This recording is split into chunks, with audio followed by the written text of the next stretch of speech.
Hello and welcome back to another casted game on the Age of Bison YouTube channel. I'm your host, Sir Shark Dad. And before we get started, once again, I'm going to be advertising for our finals in this 2v2 tournament that we have been covering. That is going to be on Widgie's stream on November 6th, Sunday at 1 p.m. GMT. So make sure to tune in for that. That will also be being posted to YouTube, but go ahead, stop on to his Twitch channel and listen to us cast that game. The finals, November 6th. 1 p.m. GMT. Very much looking forward to it. And then all this week, we are going to be releasing a ton of videos leading up into the finals, making sure that we're putting out all of the remaining games before Sunday rolls around. So just wanted to plug that before we get into the action here. And then now, getting into the game, what we have is Fluffius versus Samson. On one side for Samson, we have Hoskopa playing Haudenosaunee. Once again, his very famous Haudenosaunee in this tournament, at least. And then Cariag playing with the brand spanking new Portugal that just got their really strong rework in the recent patch. And then on the other side, we have a bit of a port mirror. Nicias is once again playing Portugal. And we have Lopsided Fluff with Aztecs, which we haven't seen too much lately. So I'd be very curious to see how all of that is going to be played out. And we just had a discussion about how to say this map. It's Dnieper Basin. So yeah, and I am joined here once again by my friend Dunamai. Sir, what do you think about this map and is this matchup? We have a port mirror and two native civs. So, a very interesting map. A lot of occasion to contest map control because map control is super important in this map. You see the kind of reticles on the map. For them, these are mills. They give you 1 food per second whenever you control them. But at the beginning, they're controlled by Mother Nature, and you need to kill the guardians to get to them. This is why Port is a very strong safe pick on this map. You want really to have a chokehold, especially on the northeast portion of the map with a lot of gold mines, and also with these mills that give a trickle of resource. And in that sense, either Samson and Fluffius going with a really good combo of a good early game aggressive civ with Portugal, which, as we know, is excellent to control the map with the extra town center you get in each and every age. And with the rework, it's just going to get better. Absolutely agree. Map control has been pretty much featured exclusively throughout the 2v2 tournament. So in teams, it's especially important. And especially on this map, like you're saying, we have that little peninsula there in the north side of the map. Taking a look at what's been going on, what we missed. So we do have 2 trade posts immediately being put down. So on the part of Lopsided Fluff, taking a trade post, and then on the part of Nicias, taking a trade post. And then that is being mimicked as well from Cariag. So both, I kind of try to point out that both Portugal players immediately sent in Fetorius, which just seems to be a very good card. Let's go ahead and take a look at the decks here. So for Cariag's part, we do have Town Militia, so you can just go ahead and spam that over and over again. Fetorius has already come in, right? That's going to give you a trickle of all resources for each town center.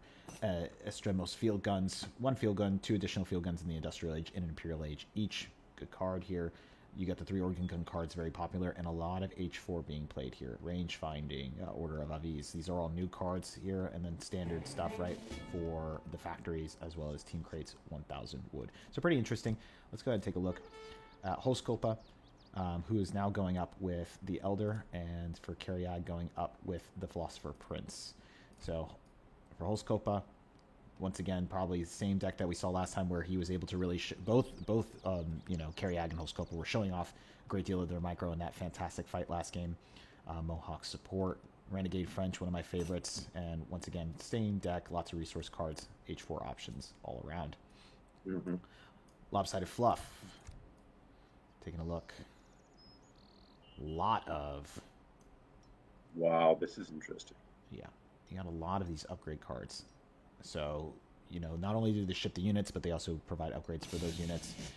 Scorch Earth is a very good card. Chinampa as well. He does not have the... Oh, you will age up twice as fast. So this is the common card. Also very good. And then he is now sending in Team Kalpuli, 3 villagers, each your allies. So pretty good economic card early on to be played here. And I need to interrupt you on the fact that he sent Kalmakak, but it arrives after the H2. So he might go for a fast H3, actually. Oh, okay, gotcha. So then Quartermaster on Nicias' side, and then completely, well, I wouldn't say completely different, but definitely significant differences. So Cannoneers, they were being featured a little bit in the last game as well. So Musketeer or Gunpowder Infantry attack. Constable. Interesting melee unit upgrade. So we're going to see a lot of these new cards for Portugal going on. So very excited for that. And he's going for a cavalry start and then putting that town center pretty close by. And then here we are with Lopsided Fluff. This is a straight warrior priest boom. This is super interesting. So forget about everything I said about, you know, the 2 aggressive civ and 2 booming civ, because Lopsided is going straight up for the boom. Looks to be that way, and taking advantage of those warrior priests, very good. And like you said, they're going to go ahead and go for this mill right now here in the center. He's got a little bit of a forward war hut, not too forward though, and it would be good to capture this for the trickle that it provides. I believe that is going to give him the food trickle. So that's pretty good for a Howdah economy that always typically lacking a little bit. And then also on, not trying to miss any of the action, there's a lot going on. Cariag with a forward TC here, and he has not built any military production, except right now Stable is now coming in. But you see an early H3, that has to be Exile Prince. All right, so our first, I want to say that's probably one of the first, if not the first Naked FF we've seen in the tournament. Very interesting. Nicias now coming in with a couple of Hussar. Not going to be able to do anything against these Tomahawks, and it looks like this trade post will likely go down. Lopsided's got a scout, and he's got Just Make Urk. And he's just going to go ahead and go to work. Oh, that's so... you hate to see that. Look at... Oh, my goodness. I would be upset. But he is eventually going to go down, and then eventually he can probably just recall him by changing the dance, but he is content to do the experience point dance.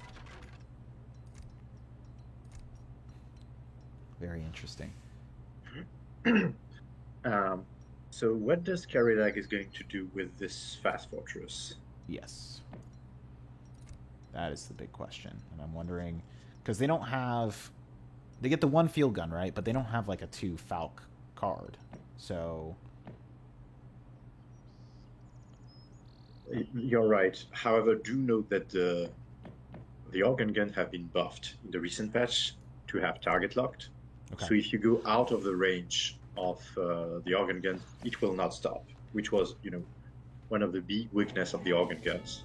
Right. And you get 3 of them, even if it's for 200 coin, but this is a huge tempo swing, especially in team games. Yeah, it's only 200 coin, which is really not a big ask, you know, in its entirety. You know, I think that's a pretty cheap cost, and he's now going to be sending in a lot of Dragoon, which is interesting because now you're kind of having a double anti-cav, but from what we've seen from Nicias in the previous parts of the tournament, he's definitely eager to go Hussar, and we already see that Hussar on the field, and he's getting a quick little raid off right now. I hope Holskopa can see this, and now he's going to go ahead and do that Vil pull.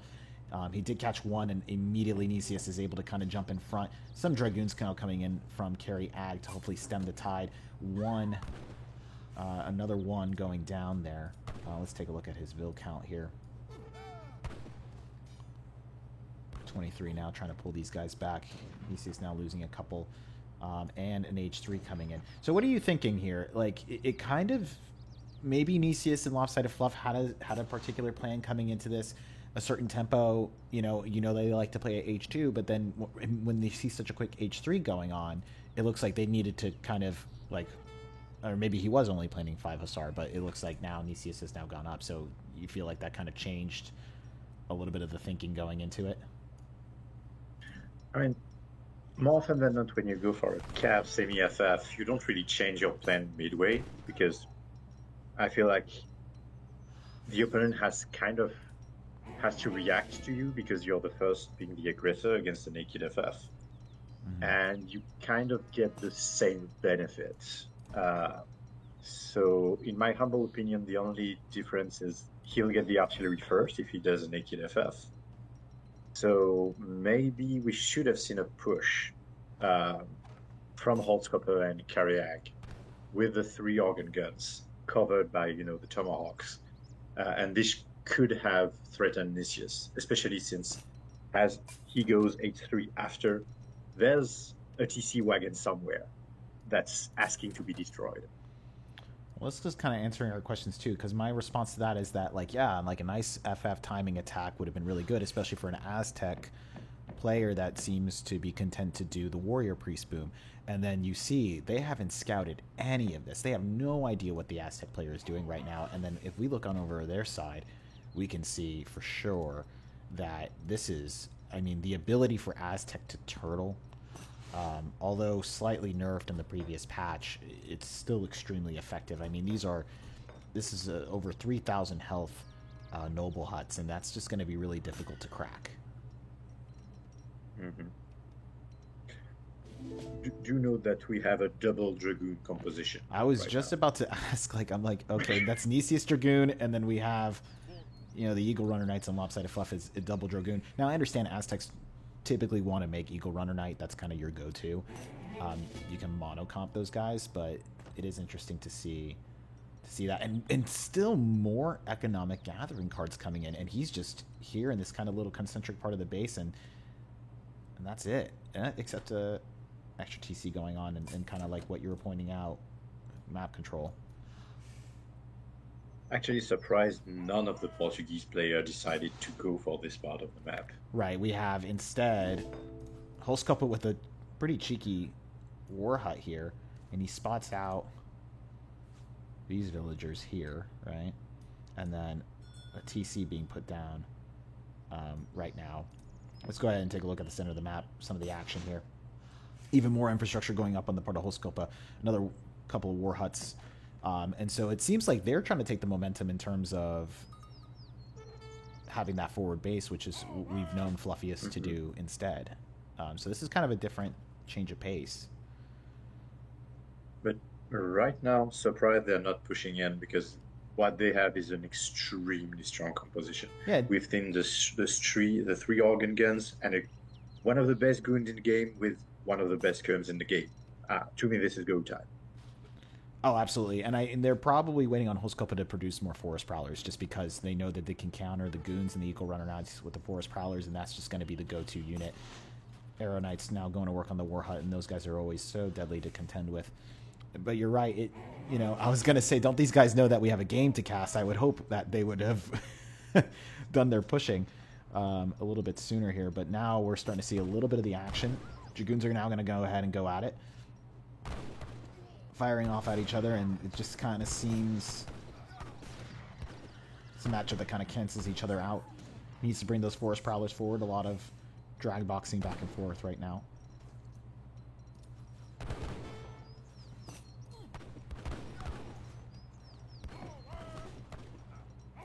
And so what do you think? I mean, it's time to push, right? Like it's yeah. These Forest Prowlers need to get stuck in. That's my opinion at least. Yes, they're running around, and also another missed opportunity.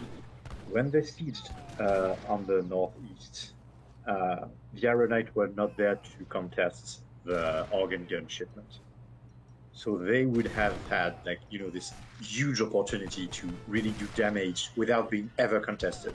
Right. And I feel like they missed this window of opportunity. Well, I'm wondering where Kariag also put his organ guns. He has left them back in the base, and I'm wondering if that was maybe a mobility issue. But the Forest Prowlers were able to kind of get in there and go after some of the Dragoons there after both Kariag and Nicias were dancing a little bit. And there's a lot on the line here, too. I mean, we are talking about this is the end of it, right? Both of these teams are desperately wanting to go to the finals. This has been a long tournament, and so, you're more cautious about making mistakes, right? And so each of these guys are going to take their time. They're not gonna overcommit so early into the game and try to pull something tricky off, because in each of these cases, all these players are super capable of punishing missteps. I'm really surprised that Lopsided is in the war dance. He's on the war dance, but I don't see any raids or anything. He's on a. Oh, he just switched. He just switched it. Okay. Nice little sidewall coming in here to maybe block off any sort of potential raids coming on here from the side. And Nicias went ahead and took Jagiellon, or however you say it. It's Polish, I know. So I do love the look of these natives. Very nice. Still more lull in the action. It looks like Holzkopf is just massing villagers, and Kariag is also... Booming, and do I see Order of the Viz? Yes. Oh, this is very strong. I wonder if Nicias has sent that in. Well, I'm just wondering if Nicias has sent it in and he does not have that card. He's in H3. He's in H4. Order of the Viz is the new Genitor cards. Oh, I apologize. I missed that. So it looks like this is pretty greedy on Kariag's part that he's like, I'm gonna go to 4. It didn't seem like they wanted to commit to the push just because they probably had the idea of going to H4.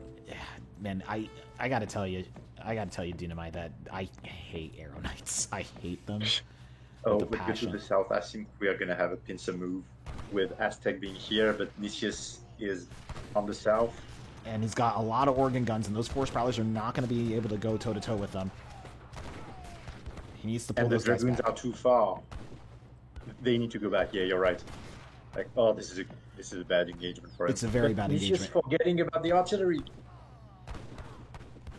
Yeah, and he does not... I don't know where their communication is. Kariag does not have to have those Dragoons sitting there. Especially, they're not doing well against the Arrow Knights. Oh, and a huge... Well, losing quite a few Force Prowlers there to the organ guns. And here's that push that we're talking about with the protection over the organ guns. And they can just now do a very slow and methodical push. Yeah, and I'm very surprised because this could have gone so much worse for Team Sansa. Like, if Nicias didn't forget about his artillery, this whole mass of infantry was wiped. Straight up.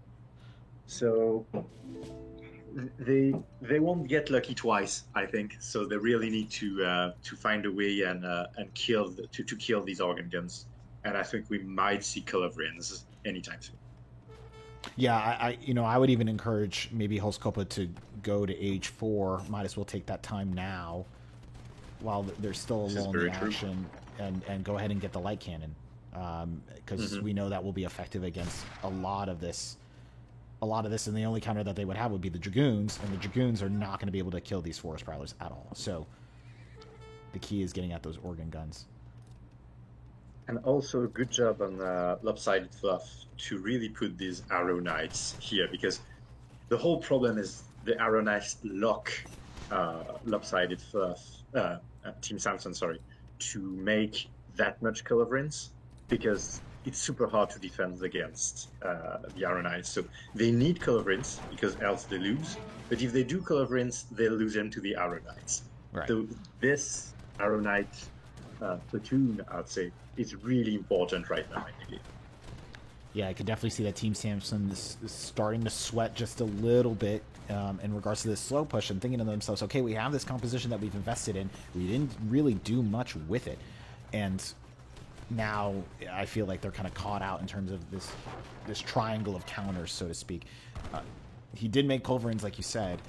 They're here kind of hiding in the wood line, and he has to be super careful because, like you said, those Arrow Knights are going to be there. But he does have the organ guns a little bit exposed. If he can get the Culvin, that would be perfect. I would go ahead and send those Force Prowlers in with the Mantlets. I know he does have the Coyote Runners, but you need to get on top and make him, because these guys cannot necessarily kite. You have Tomahawks in the front line, so that's fine.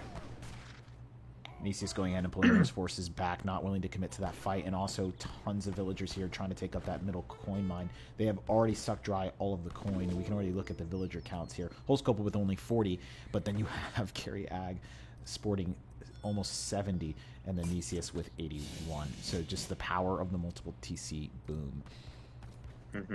Also, something interesting to note is that Kariag finally put his force TC on the northeast, So we might have potentially another fighting ground on who will keep the TC on the peninsula. Oh, this is hilarious to me. And he's got his villagers there. All these villagers are just hanging out, just like, and it just goes to show you that teams can peacefully coexist on maps, in Age of Empires. Really, no need to fight. But yeah, it's a world building game. Like, no need to have all of this military shenanigans. Just win by being the first to claim the majority of the trading goods. Maybe we'll do a tycoon mode tournament. Something very peaceful. Try to make that exciting. All right. I completely forgot. That's the thing. All right, taking a look. Cariag already has his factories up. And then we have... Let's take a look. I know Nicias was trying to get... Yeah, he gets one of his factories in just now. Still just kind of trying to control this middle. Sorry, go ahead. Also know that Nicias has the Jagiellon house. And that is something that is really going to help balance. And as I said, he balances the economy. So really helping to rebalance the macro, to help you get the upgrades, to help you get wood, because you gather food and coin faster than wood. Right. So what you can do is you gather like a lot of food, then you balance, and you essentially gain village a second because you exchanged a fast gathering resource for a slow gathering one. Right. I wonder if we're going to see some villager action here. Yes. Oh, this is fantastic. Look at this. It's time to get spirit medicine. I wonder if they're going to... Oh, they'll be able to slow it down, I guess, but... Too funny. All right, Dragoons stepping forward. Holzkopa kind of found wanting in this case. You kind of wish the Forest Prowlers were there. Lots of Arrow Knight. Lots of Eagle Runner. Dude. Oh, come on. Great way to get on top. I think let the Dragoons fight. And absolutely let your Forest Prowlers go to work. The Mantlets will be covering. But Cariag is taking some pretty heavy casualties at this point. And the organ guns are still spooked. And the organ guns are still going. And he needs to get his organ guns. He needs to get his artillery up. This is a tough fight. The Culve shot missed. And then you're gonna have to kind of individually micro this. It's very tough, you know. He needed those Culves to get on top of there, and he losing one organ gun right now. This is so Arrow Knights are so tough, but he does get one. It seems like Nicias is trying his best to kind of take his shots off, and two organ guns going down right there. Coloring micro. He just lost another one just then. He can finish the last one. He can just finish the last one with the Forest Prowlers. But now he needs the Dragoon to cover for the Coyotes. Yeah, the Coyotes are right there, and then the organ guns have gone to work, and they've done a lot of damage to the Eagle Runner Knights, but Cariag is looking worse for wear. He has lost the majority of that goon mass in that fight. Not a terrible fight for their side of it, truly, but... As we have a raid on the top of the map, Lopsided Fluff. With that's always rough to see. No walls on their part. And Cariag needs to be producing a lot more goons right now. He needs to remass very quickly, and his score has kind of fallen a little bit behind against Nicias's, but that raid's going to be tough, and I would think maybe some military production right up here would be good to kind of maybe create some balance. You need to take down this TC, go after these villagers, but it seems like the focus has been purely on the center of the map, when I think that maybe twisting the arm up here would be a potential play. And I think Lopsided Fluff heard. I think the raid is not done when you look at the peninsula. Oh. It's a lot to handle. With the Coyotes, yeah, he has the mobility, and if the Dragoon go away, they will push on the southern part of the map. So he knows he's pretty safe right now. But maybe he's going to make the mistake of going back on the south part. He's getting caught by the Dragoon on the north. Yeah, we see he lost one or two to the Dragoon fire.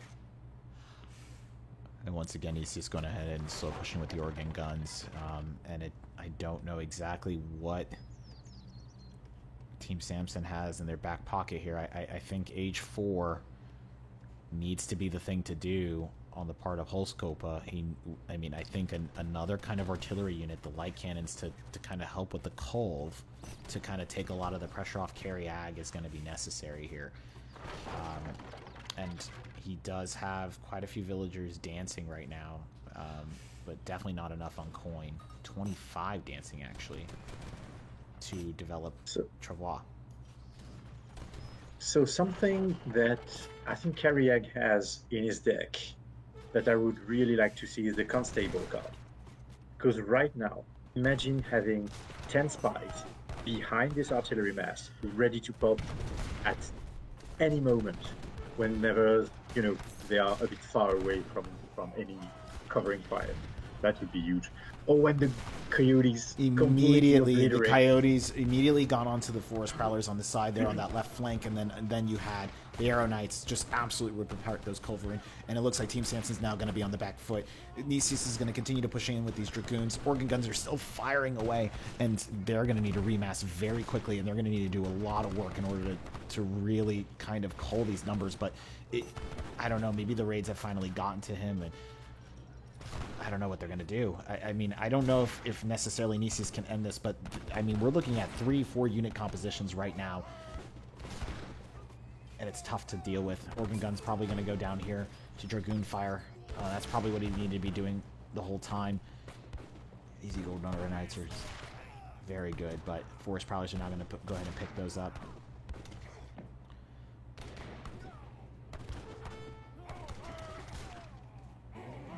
And Holskopa's score, you see that. That's really rough. Yeah, can you check on the villager count for Holskopa? 51, 25 dancing for the behind. war. Yeah, definitely behind, and still no H4 trying to come in. And there's a lot of cards H4 that he has that be using these Minutemen. It seems like everybody's content to kind of let that peninsula, just let it lie. And there's Order of Aviz now coming in on Nicias' side. So now his Dragoons should be... Even though I felt like his Dragoons have been able to pretty decently compete just fine. Yeah, I completely agree. The thing is, when you send Order of Aviz, you don't necessarily want to stay in your base, because range is less effective when you're not the aggressor, because you have to defend anyway. As we have another raid on the peninsula on the north of the map. Again, lopsided fluff. Having this ever loom presence of coyotes. Yeah, and it's very successful. And it's a huge mistake on Carry Ag's part, and I understand why.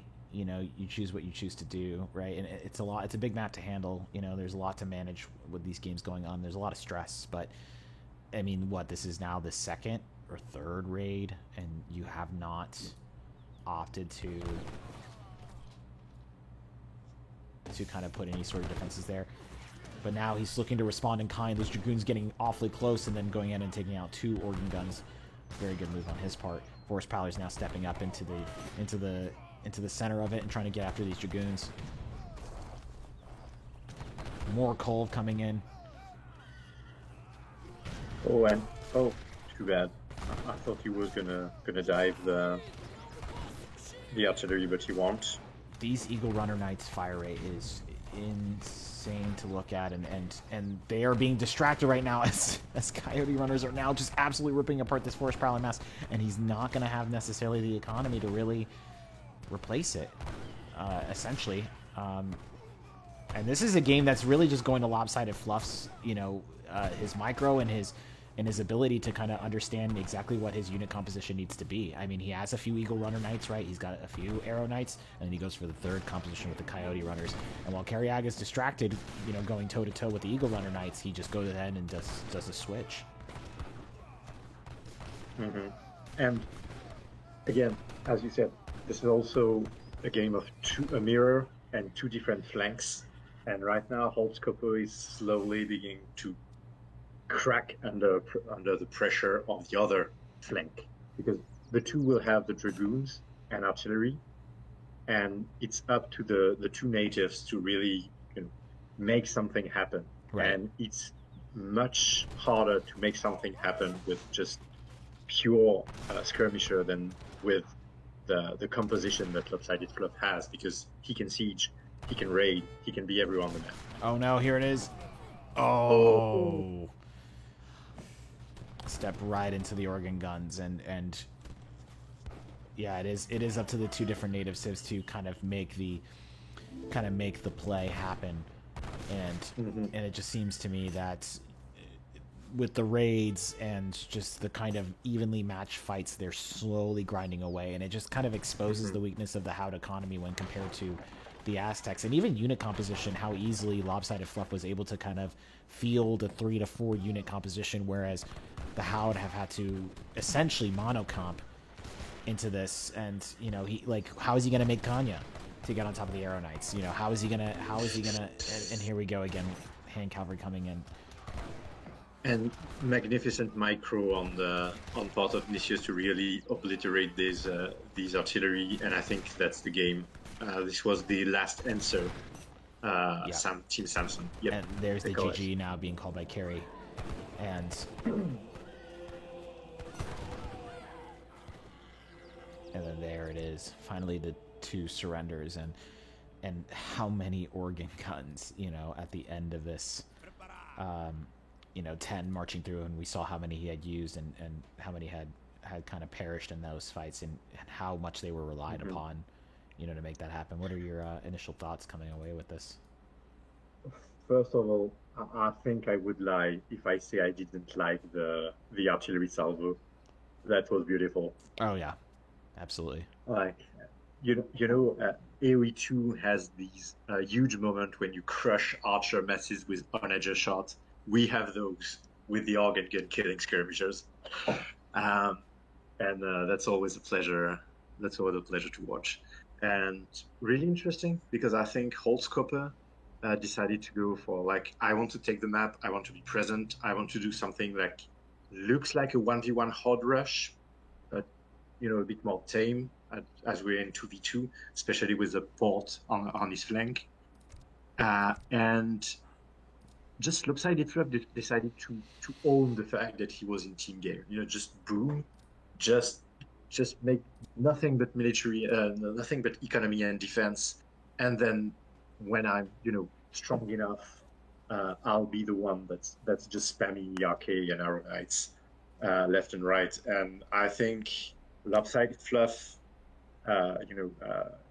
gamble paid off, because you never know. You could have been, swiped by a hard rush or something like that. But he recognized while they were busy taking the map, they were not sieging down, his infrastructure, killing the warrior priest or killing the villagers. And at the end, the native who boomed was really here to really support, put the pressure, be everywhere on the map. And Holtzkopf just didn't have this luxury because he went for the early aggression. Yeah, absolutely, and it's kind of tough. It felt like maybe Holtzkopf was supposed to kind of put pressure on, get some raids in, which didn't exactly happen. While Cariag was committed to a boom that wasn't necessarily a fast industrial. Not exactly. I mean, he did have a good industrial time. Clocking in just before the 15-minute mark, but not a fast industrial. And so I think you and I both remarked a number of times in the middle of the game there, right around the 8-9 minute mark, where's the timing attack? And you asked the question, what are you doing with the Fortress Age, right? I think this is something that a lot of players get into of well, I have this strategy. I'm going to naked FF, right? Okay, but what are you going to do with that? And, that's a committed play. And you have to have something to follow it up with. And there was a point there where I felt like they had the 3 organ guns. He had his dragoons. Forest Prowlers were out. Where was the push? Yeah, and Tomahawks to mix it. Where was the push? And as I pointed out, there was no idea what Lopsided Fluff was doing. There was no idea what the Aztec player was doing. And, I think that they could have done significant damage, if not even knocked out a player, if they had done that FF and then just went for it. But we saw a lot of kind of back and forth, some really good fights. Things were going even until we saw the unit composition from Lopsided Fluff that kind of tipped the scales and kind of exposed really the inherent weakness within Howd is that they can't. I'll keep saying it. I think they're in a bad spot and they can't really keep up. They got some really strong units but they have to win fights in order to win the game, and that just wasn't happening. Completely agree. Unless you're in treaty and you can get away with a cow boom or really use the livestock, because Hard is really powerful with livestock. You just can't do that without getting slapped in the face in 2v2, at least in Supremacy. And it's a tempo-oriented civ, and they had the tempo, and as you said, they didn't do a lot of things with it. Two things about it. Like, I think if they pushed and went to Lopsided Fluff, it would have been a completely different game. Like, what do you do against a 3 organ gun when Port is still in H2 and has nothing but 5 Hus? He needs to, pull back the Hus and try to micro his way around Tomahawks to kill the 3 organ guns. You're basically playing the game on a gamble. Will I kill the organ guns before I get to the Tomahawks? And also the second part is credit to Nicias, because I think they were planning to do so, but then the 5 Hus came in. Right. And you see they pulled back the Tomahawks to deal with that, and that completely killed their momentum. And not only Nicias did prevent this timing push, but he also got 3 villagers for it. So it's really a 3-0 for Team Nicias, for Team Fluffius, because they lost the momentum, they lost economy. So even if they boom right now, well, it's not going to be as efficient as if they did. So of course, with 3 more villagers, and you add everything up, and I think that the semi-FF play really caught Samson off guard and was the deciding moment in this game. Yeah, and then you have this chart here that kind of tells a sort of woeful story for Holskopa, and you see this kind of very stagnant resources gathered line. And if you see the Vils, yeah, and then if you see the Vils, and he wasn't even rated that much, and it's and you just can't keep pace with Portugal, so it's a tough it's a tough matchup, and they played it really, really well. It was a great game, but it seems like there was a lot of, in terms of the macro strategy going forward of exactly how they wanted the game to go, as you were talking about tempo, especially early on, what the plan was, didn't seem to really. There were 2 moments there that it didn't seem to come together, as it were, and it caused that momentum shift to swing, and then all Nicias and Lopsided Fluff had to do was just kind of grind out their opponents, and that's exactly what happened. When you go back to the timeline, if you look at 8 minutes, you see he's losing the villager. Look at the military count at this moment. So basically, Holskoper has the biggest amount of military units in this game as of this moment, and he's losing the most villagers. Yeah, this was the power of the raid from Nicias. Yeah, and yet they still, and they had that weight advantage in terms of count, and there was no push. So, did you have anything else to add to this before I signed us off? No, as always, a pleasure casting with you, and I really look forward to the finals. Absolutely. I just wanted to say thank you so much to both of these teams for letting us pick over things and criticize and to look over. As always, Caster Vision is 2020, and so any of these players can absolutely wipe the floor with me in a 1v1 or in a 2v2. So, anything that we're criticizing is very minute. And I think it was a fantastic game from both sides. Once again, thank you for tuning into the Age of Bison YouTube channel. We really appreciate the support. Thank you for watching. Please like, comment, and subscribe. Help us with the traction. Help us grow the channel. Our Discord link will be below in the description.